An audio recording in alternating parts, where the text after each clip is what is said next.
Hello বন্ধুরা, গ্রামের রান্না পিয়ালির সঙ্গে সকলকে স্বাগত জানাচ্ছি।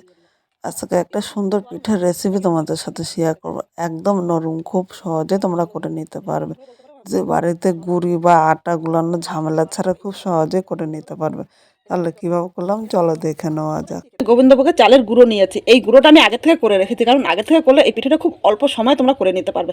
যখনই এই পিঠাটা খেতে ইচ্ছে করবে তখনই কিন্তু চটজলদি করে নিতে পারবে। চলো তাহলে এর পুরটা আগে রেডি করে নিই। এখানে কড়াইটা বসিয়ে দিয়েছি, আর এই জায়গায় দেখো আগের থেকে দুধটা জাল দিয়ে কিন্তু আমি গাঢ় করেছি। এখানে 2 কিলো দুধ নিয়েছি, সেই 2 কিলো দুধটা আমি 750 করে নিয়েছি। এবার এখান থেকে আমি 250 গ্রাম দুধ নিয়ে নেব।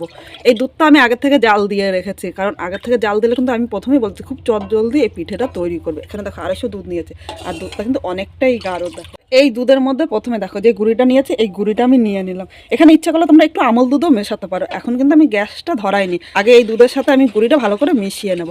আর অবশ্যই তোমরা চেষ্টা করবে যে কোনো সুগন্ধযুক্ত চাল, মানে এখানে আমি গোবিন্দভোগের চাল নিয়েছি। গোবিন্দভোগের চালের একটা আলাদাই কিন্তু গন্ধ থাকে, এই গন্ধটাই কিন্তু খেতে খুব ভালো লাগবে।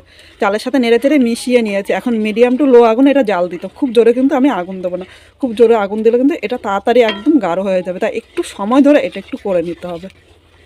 অনেক সময় পিঠে খেতে ইচ্ছা করলে হাতের সামনে গুঁড়ি থাকে না, বা হাতের সামনে মানে কি দিয়ে পিঠে করবো ভাবতে পারি না, খুব সহজে এটা করে নিতে পারো। আর এইভাবে করে দিলে যাকে খাবে সেই কিন্তু খুব পছন্দ করবে। এখানে আমি 2 মিনিট নেড়ে চেড়ে নিয়েছি। এবার এখানে আমি চিনি নিয়ে নিলাম, চিনিটা এর সাথে মিশিয়ে নেব। একটু মিষ্টি বেশি দেবে, কারণ একটু মিষ্টি বেশি দিলে এটা খেতে কিন্তু বেশি ভালো লাগবে। অবশ্য চেষ্টা করবে তোমরা যেরকম মানে মিষ্টি পছন্দ করো সেরকমই কিন্তু দিও, কিন্তু একটু মিষ্টি বেশি দিলে এটা দারুণ লাগে খেতে। একদম নতুন ধরনের পিঠাটা তোমাদের সাথে আমি শেয়ার করছি, খুব সহজে তোমরাও কিন্তু একদিন এইভাবে করে নিতে পারো। আর এইভাবে করে যাকে খাবে সেই কিন্তু অবাক হবে।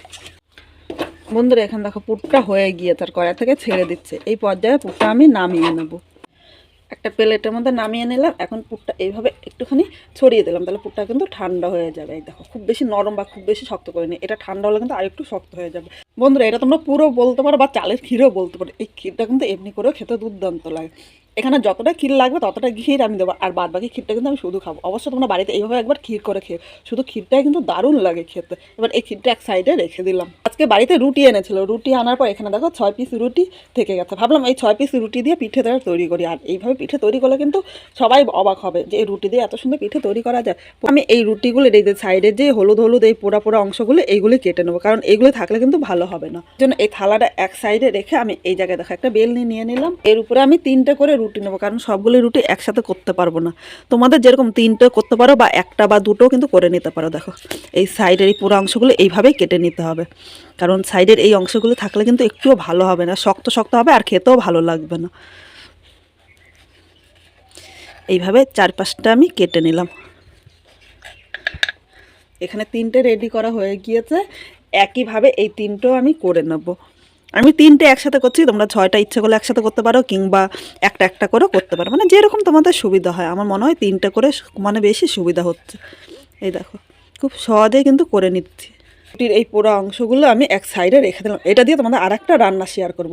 এগুলি দিয়ে যে বিকেলবেলা এত সুন্দর একটা রান্না তোমাদের সাথে শেয়ার করবো, একবার যে খাবে সেই কিন্তু বারবার বলবে এগুলি দিয়ে করার জন্য। তাই এই রুটির পোড়া অংশগুলো কিন্তু আমি ফেলবো না, এই পোড়া অংশগুলো এক সাইডে আমি রেখে দিলাম। এখান থেকে রুটিগুলো এক সাইডে আমি রেখে এই জায়গায় একটা মাত্র রুটি নেবো। দেখো সব রুটিগুলো কিন্তু এক সাইডে রেখেছে, আর এরকম করে সব কটা রুটি আমি তৈরি করে নেবো। এরপর একটা বেল নিয়ে নিলাম, যেরকম আমরা আটা বেলি একদম এরকম নরম করে আটাটা মানে রুটিটা বেলে নিতে হবে। এটা এইভাবে বেললে একদম পাতলা করে কিন্তু বেলা হবে। দেখো রুটিটা কিন্তু একদম পাতলা হয়ে গেল। এরকম করে সব কয়টা রুটি আমি বেলে নিচ্ছি, কারণ রুটিটা অনেকটা মোটা, আর অনেকটা মোটা হলে কিন্তু খুব অসুবিধা হবে।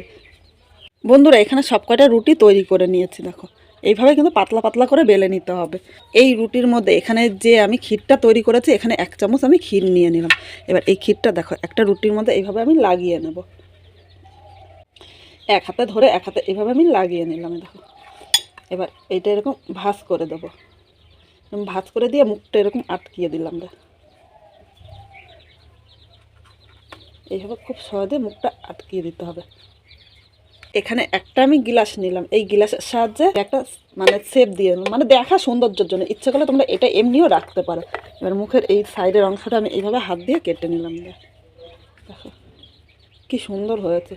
একইভাবে আমি তোমাদের আর একটা করে দেখাচ্ছি। এই জায়গায় আমি যে ক্ষীরটা করেছি, এই ক্ষীরটা সামনের দিকটা একটু নিয়ে নিতে হবে, মতের সাহায্যে এইভাবে লাগিয়ে নেব।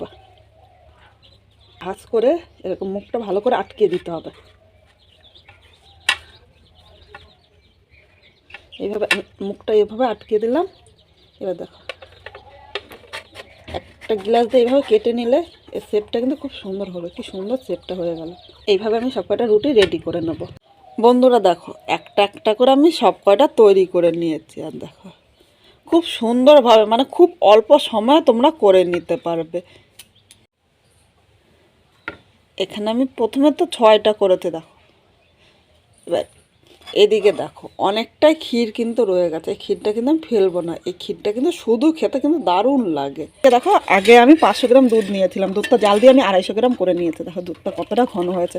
এখন আরেকবার দুধটা ভালো করে আমি জাল দিয়ে নেব। আর দুধটা যতটা ঘন হবে মানে একটু ক্ষীর ক্ষীর টাইপের হবে ততটাই কিন্তু খেতে ভালো লাগবে।